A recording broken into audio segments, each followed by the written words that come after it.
So IT strategy is on your reading list, huh? Yeah, getting into the strategic side of IT, it can sometimes feel like you're lost in a maze, right?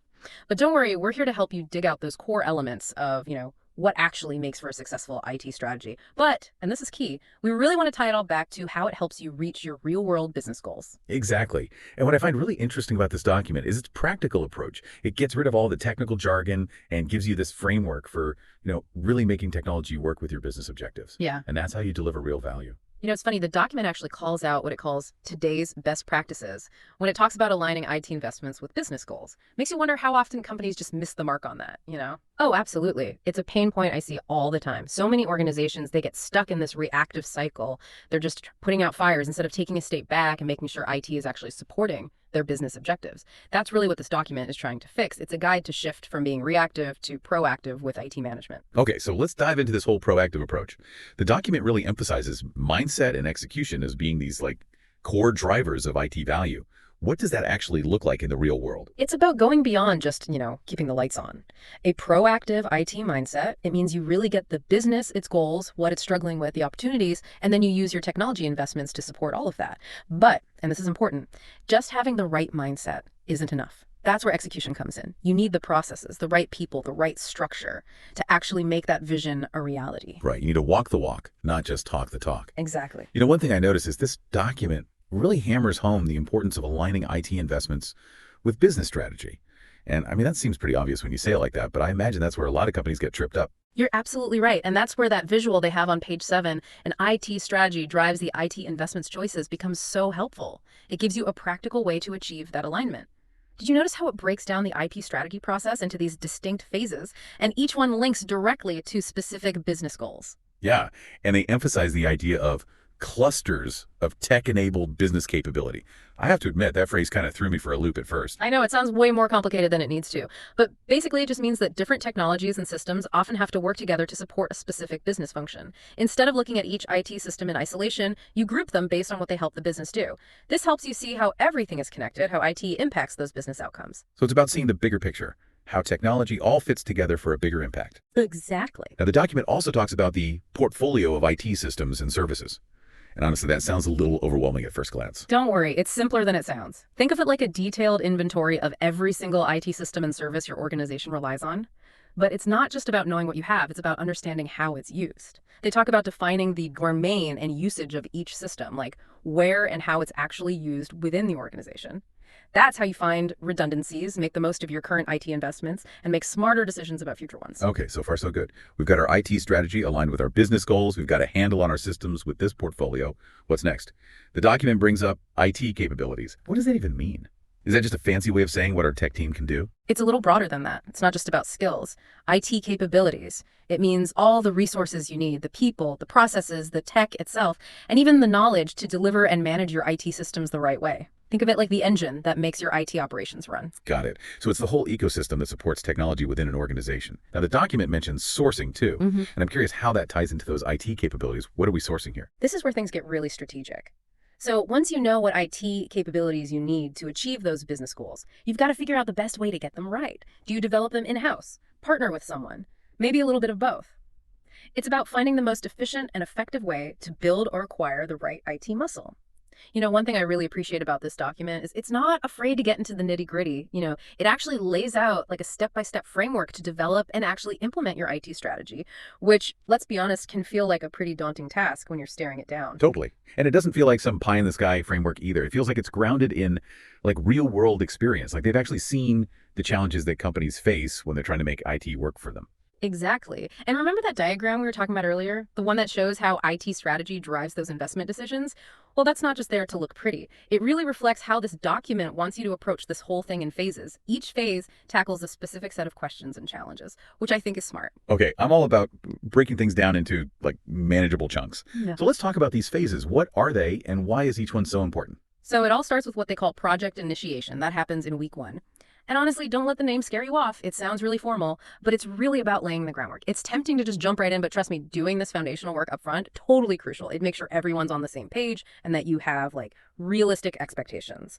So when you say laying the groundwork, what does that actually look like? Is it about setting clear goals for the IT strategy itself, getting the right people involved? Yes, all of that. It's about defining the scope of your IT strategy project, figuring out who your key stakeholders are, and remember, this isn't just an IT thing, it involves the whole organization, and then really importantly, setting a realistic timeline. This is also the time to make sure everyone knows their role, what they're responsible for. Everyone needs to be clear on the mission and how they fit in. So it sounds like even though it might be tempting to just jump ahead, blowing past this phase could really come back to bite you, huh? Big time. It's like building a house on a foundation that's not quite level, you know? You might get away with it for a while, but those cracks are going to start showing eventually. Yeah, better to get it right from the start. Exactly. Okay, so let's say we've got our foundation in place, the team is ready to go, everyone understands the mission. Now what? Now, weeks 2 through 5, this is where the real work begins. This is all about IT strategy development and information gathering. It's about really digging deep into your current IT setup. What are the strengths and weaknesses? How well does it line up with your business strategy, if at all? This sounds like where that well-defined IT portfolio we talked about would come in handy, right? Absolutely. That IT portfolio, that's like your baseline. It tells you what you've got to work with, the systems, the services, where things are redundant, maybe even where there are gaps. But, and this is key, it's not just about taking inventory. It's about understanding the why behind all of it. How does this technology actually connect to what you're trying to do as a business? What's working, what's not, and what needs to change? And I'm guessing this is another one of those areas where you really need input from across the whole company, not just the tech folks. Right. Absolutely. This is where you need those really honest conversations, and I mean really honest, with both your IT folks and your business leaders. You got to bridge that gap that sometimes exists between them. Everyone needs to be on the same page about what you're capable of now, what you're going to need in the future, and what challenges you might bump into along the way. And let's be real, these conversations, they can be tough sometimes. But those insights, man, they are pure gold when it comes to creating an IT strategy that actually works for the entire business, not just the IT department. I bet those conversations can be interesting, especially when different departments are all competing for resources. Oh, for sure. But that's all part of the process, right? You get all those perspectives out in the open, have those sometimes difficult conversations, and then you find that alignment. And that brings us to phase 3, which is weeks 6 through 8, IT strategy refinement workshop. And this is where those conversations, they turn into action. Okay, refinement workshop. That has a nice ring to it. What actually happens in these workshops? This is where all those insights and all that data that you've gathered, it all comes together. Like literally, you take all that raw info and start shaping it into a real tangible IT strategy. You've got your IT leaders, your business leaders, and your key stakeholders all in the same room.